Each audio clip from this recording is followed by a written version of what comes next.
토트넘이 이번 시즌 첫 번째 패배를 당했는데, 이제 오늘 경기는 토트넘이 주전 선수들이 빠졌을 때 포스테코글루 감독이 원하는 축구가 안 된다는 걸 명확하게 보여준 경기가 아니었나 싶고요. 그리고 왜 포스테코글루 감독이 지금까지 몇몇 선수들을 안 썼는지를 알 수가 있는 경기였어요. 당연히 이제 오늘 경기는 리그컵 2라운드였기 때문에 백업 멤버들 위주로 나왔죠. 그래서 오늘 선발 명단을 보면 오른쪽에 에메르송 로얄, 중앙 미드필더 라인의 스킵, 호이비에르, 수비 라인의 산체스 등등등, 반더벤하고 히살리송 두 선수 빼고는 모두 다 백업이었어요.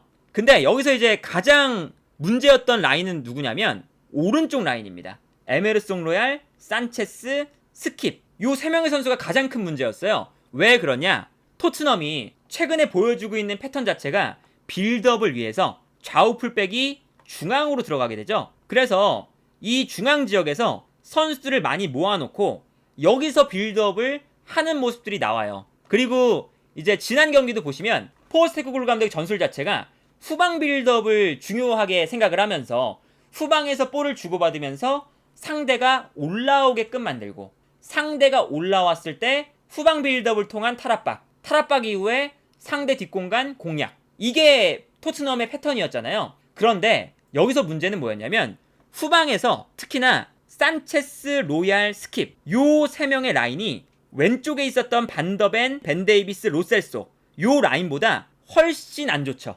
그래서 요 라인이 진짜 문제였거든요. 산체스, 로얄, 스킵 요 세 명의 라인에서 후방 빌드업이 계속 문제가 나왔어요. 토트넘이 오늘 경기에서 턴오버가 나왔던 위치거든요. 근데 턴오버가 나온 위치를 보면 특히나 후방 빌드업을 하는 과정에서 턴오버가 나온 위치를 보세요. 보통 오른쪽 라인에서 턴오버가 나왔습니다. 요 부근이 산체스랑 로얄이랑 스킵 그리고 더해서 호이비에르까지 요 선수들이 볼을 주고받았던 위치거든요. 그러니까 이 왼쪽 라인에서는 공격을 전개하다가 패스미스가 나오는 횟수가 오른쪽보다 훨씬 더 적어요. 그러니까 오늘 경기는 너무나도 분명하게 오른쪽 라인에 있었던 에메르송 로얄, 산체스, 스킵 에메르송 로얄이 중앙으로 들어와서 미드필더처럼 뛰니까 요 라인에서 패스가 이루어졌어야 되는데 요 라인에서의 미스가 너무나 많이 나왔습니다. 그래서 오늘 경기 장면을 보시면요, 몇몇 장면을 좀 보여드릴 텐데 오른쪽 라인에서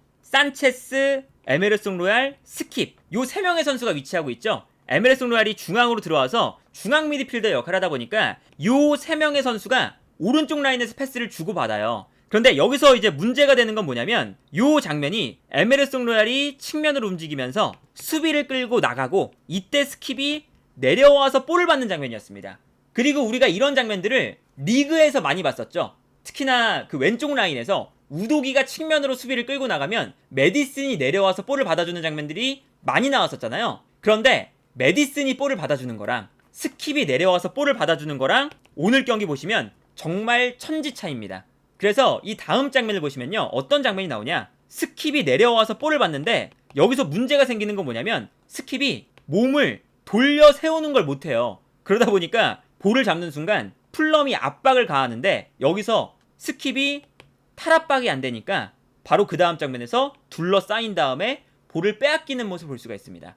만약에 이 위치에서 내려와서 볼을 받는 선수가 메디슨이었다 라고 생각을 해보면 여기서 탈압박을 해서 나왔겠죠. 그러면 이제 상대 수비가 전방으로 끌려 나오다가 공간이 생기면서 이 공간을 이제 쓸 수가 있는 건데 여기서 탈압박이 안 되니까 볼을 빼앗기고 곧바로 위기가 찾아오죠. 이 다음 장면도 보세요. 이번에도 마찬가지입니다. 산체스가 볼을 잡고 있고 에메르송 로얄 중앙으로 들어가 있고 스킵이 오른쪽에 위치하고 있죠. 근데 이번에는 솔로몬이 내려와서 볼을 받아주는 상황이었거든요. 근데 이때 산체스가 솔로몬에게 패스를 보내주는데 이 패스가 강도도 약하고 부정확했어요. 그러다 보니까 뒤에 있었던 왼쪽 풀백인 로빈슨이 빠르게 달려나오면서 산체스의 볼을 끊어냅니다. 이 장면이 진짜 좀 안 좋은 장면인데 약간 산체스의 패스가 어떤 느낌이냐면 책임을 전가할 때가 많아요. 그러니까 산체스가 일단은 패스에 대한 자신감이 없으니까 어떤 패스가 나가냐면 우리 팀 선수가 압박을 당하고 있는데 압박을 당하고 있는 선수한테 패스를 줄 때가 많아요. 이 장면 보시면 산체스가 앞쪽에 있는 에메르송 로얄한테 패스를 주는 장면이거든요. 근데 이 장면 보시면 에메르송 로얄이 이미 압박을 당하고 있는 상태잖아요. 근데 여기서 에메르송 로얄이 볼을 잘 다루는 선수가 아니죠. 그래서 이 다음 장면 보면 바로 볼 뺏겨서 역습당하는 장면, 이런 장면이 나오고요. 이 장면이 진짜 최악인데, 산체스가 볼을 잡고 있어요. 근데 자기가 앞쪽을 봤을 때 에메르송 로얄이나 앞쪽에 있는 뭐 호이비에르나 아니면 그 뒤에 있는 벤 데이비스나 이쪽으로 패스를 보내주기가 애매하니까 볼을 가지고 있습니다. 근데 자기가 봤을 때 압박을 안 당하는 선수가 지금 포스터거든요. 근데 여기서 문제는 뭐냐면, 풀럼의 공격수들이 산체스가 혹시나 골키퍼한테 백패스를 할 수도 있으니까 골키퍼를 향해서 뛰어가고 있는 상태였습니다. 분명히 산체스도 이거를 봤을 거거든요. 근데 여기서 산체스가 본인이 압박을 당하고 있다고 해서 골키퍼한테 패스를 줘요. 골키퍼가 압박을 당하고 있는데 골키퍼한테 패스를 줍니다. 이거는 산체스가 책임감 없이 포스터 골키퍼한테 그냥 책임 전가를 하는 거거든요. 그러니까 만약에 보통 이런 상황이 오면 골키퍼한테 패스를 하면 여기서 뺏기면 끝이잖아요. 그래서 보통의 수비수라면 자기가 패스를 못 보내는 상황이라면 그냥 반대편으로 걷어내죠. 그냥 걷어내거나 반대편으로 그냥 꾸역꾸역 볼을 끌고 올라갈 때가 많아요. 최대한 골대랑 멀어지는 동작을 가져가야 되죠. 근데 여기서 산체스가 포스터한테 패스를 줍니다. 그래서 이 다음 장면 보면 포스터가 볼을 잡고 있는 상황에서 이미 풀럼의 공격수들이 압박을 하고 있어요. 그러니까 포스터가 산체스의 패스를 받을 때 당황을 해가지고 볼을 빼앗길 뻔하죠. 여기서 잘못해서 터치가 한 번만 잘못됐어도 그냥 골대로 들어가는 거였고, 만약에 여기서 뺏겼으면 패스 실점. 그러니까 산체스가 이 장면에서는 너무나 무책임한 행동을 한 거다. 이 장면도 마찬가지입니다. 에메르송 로얄이 약간 가운데로 들어와 있고 산체스가 측면으로 나와 있는 상황이거든요. 그래서 여기서는 에메르송 로얄이 산체스에게 패스를 보내는 상황이에요. 산체스가 볼을 잡을 때 스킵 에메르송 로얄, 또다시 이 세 명의 선수가 같이 있거든요. 근데 여기서 움직임이 주전 선수들이 나왔을 때보다 너무나 단순합니다. 스킵도 내려가고 에메르송 로얄도 볼을 받으러 다가가요. 그러니까 풀럼의 선수들도 스킵을 따라서 내려가고 에메르송 로얄을 따라서 안쪽으로 움직이죠. 그러니까 산체스가 볼을 잡고 있을 때 풀럼의 수비수들이 모여들 수 있는 최적의 상황이 나오는 거죠. 포스테코글루 감독이 최근에 보여줬던 이 후방 빌드업 과정이, 누군가는 수비를 끌어내면 그 공간으로 내려오고 또 끌어내면 내려오고 이런 모습들이 나왔잖아요. 근데 이 장면을 보면 서로 볼을 받겠다고 주변에 모여드니까 당연히 상대의 수비도 모여들면서 이 공간에서 정확하게 풀럼이 압박을 할 수가 있는 상태가 되죠.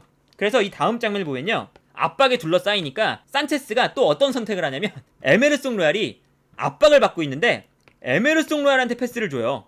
그래서 여기서 이제 압박을 당해서 에메르송 로얄이 어쩔 수 없이 그냥 백패스를 줍니다. 요 장면만 봐도 얼마나 오른쪽 라인에서 무책임한 패스, 무책임한 탈압박, 그리고 백패스, 전진 패스가 안 나오고 백패스를 하는 게 지난 시즌에 많이 나왔던 장면이잖아요. 그 장면이 그대로 나온다. 그래서 오늘 경기를 보면 왜 이 선수들이, 특히나 스킵, 산체스, 에메르송 로얄, 이 오른쪽 라인에 있는 선수들이 왜 못 나왔는지를 명확하게 알 수가 있었고, 그리고 산체스가 심지어 수비도 너무나 못했어요. 이게 결정적인 찬스였죠. 무니스가 크로스가 올라오면서 헤더를 하는데 산체스가 중앙 수비수임에도 불구하고 그냥 바라만 보고 있어요.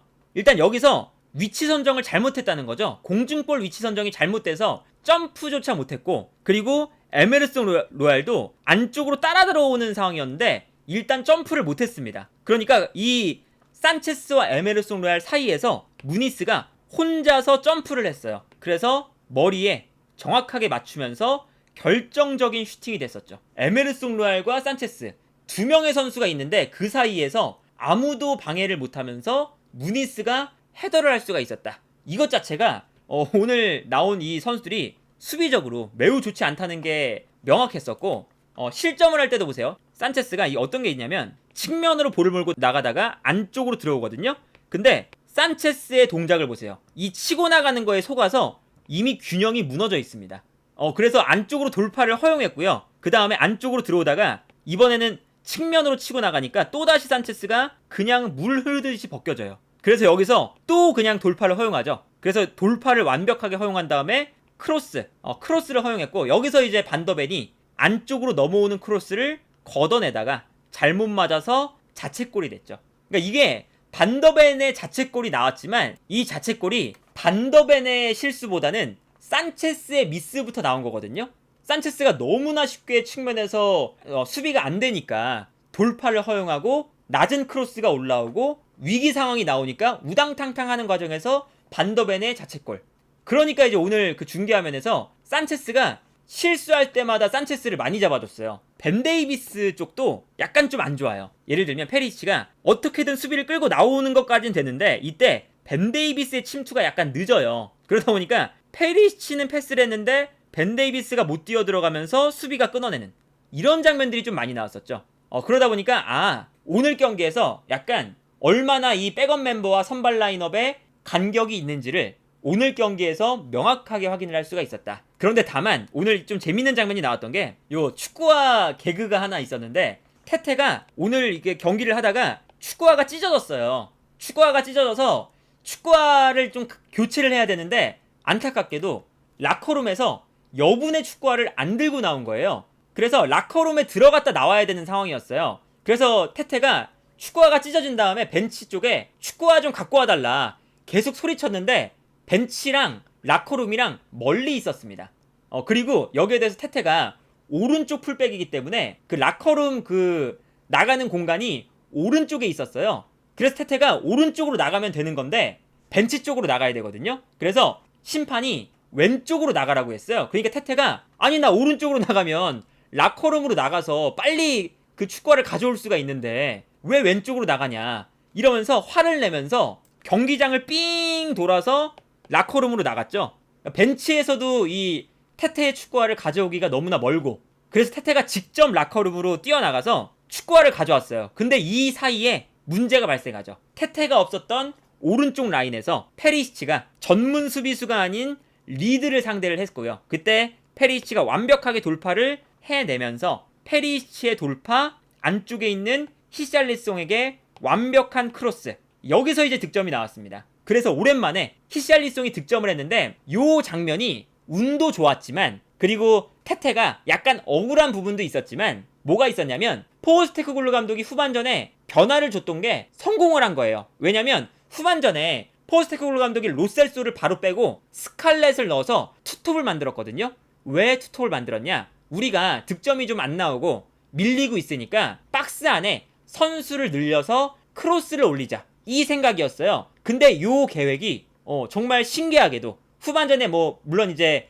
그 테테의 축구화가 찢어지는 그 변수가 있긴 했지만 포스테코글루 감독의 이 전술 변화가 완벽하게 통한 장면이었죠. 히샬리송하고 스칼렛이 모두 뛰어 들어가니까 순간적으로 수비가 분산되면서 히샬리송을 놓쳤고요. 그러니까 페리시치의 크로스, 히샬리송의 헤더가 나올 수가 있었습니다. 토트넘이 그래도 주전이 나오지 않은 경기였지만 포스테코글루 감독의 뭔가 전술 변화와 대처 능력을 어느 정도 볼 수 있었던 경기가 아니었나 그런 생각이 들고요. 그리고 이제 그 페널티킥을 갔는데 일단은 포스터가 승부차기를 너무 못 막습니다. 물론 오늘 경기에서 포스터에게 욕하기에는 오늘 경기가 포스터가 선방한 게 너무 많아요. 1대1 찬스도 선방을 했고 거의 들어가는 것 같은 헤더 찬스도 선방을 했고 그래서 포스터가 고군분투했던 경기긴 한데 이게 뭐가 있냐면 상대 선수가 슈팅을 하기 전에 미리 다이빙을 하고 있어요.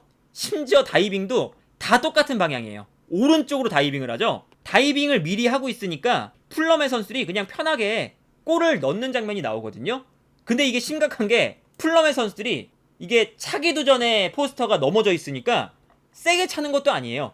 약간 농락을 하는 것처럼 그냥 툭툭 그냥 찼거든요. 빈 골대로. 그래서 포스터가 야 승부차기를 너무 못 찬다 라는 게 느껴졌고 그리고 이제 경기를 마무리 지었던 선수가 또 아이러니하게도 산체스였습니다. 산체스가 페널티킥을 너무 정직하고 스피드가 느리게 찼죠.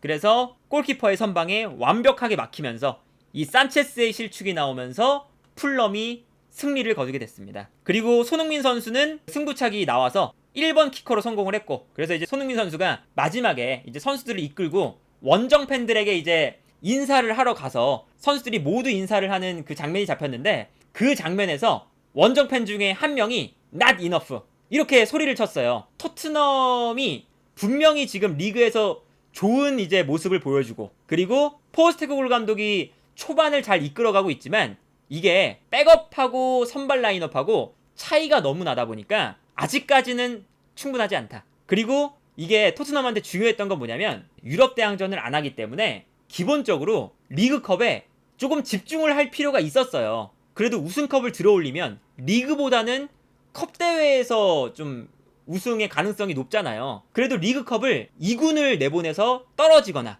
이러면 약간 좀 찜찜한 게 있었거든요. 근데 로테이션을 좀 크게 돌렸다가 패배를 해버리니까, 그리고 이제 백업 라인의 실력의 부족함이 드러나니까 팬들이 좀 불만이 있는 표정들이 오늘 나왔다. 물론 지금 그 리그에서는 순항을 하고 있지만 어느 정도 이 스쿼드에 대한 한계는 있는 상황이고, 그러다 보니까 지금 영입이 더 필요하다는 얘기가 나오는데 왜 영입이 더 필요한지가 명확하게 나온 경기가 아니었나 싶습니다.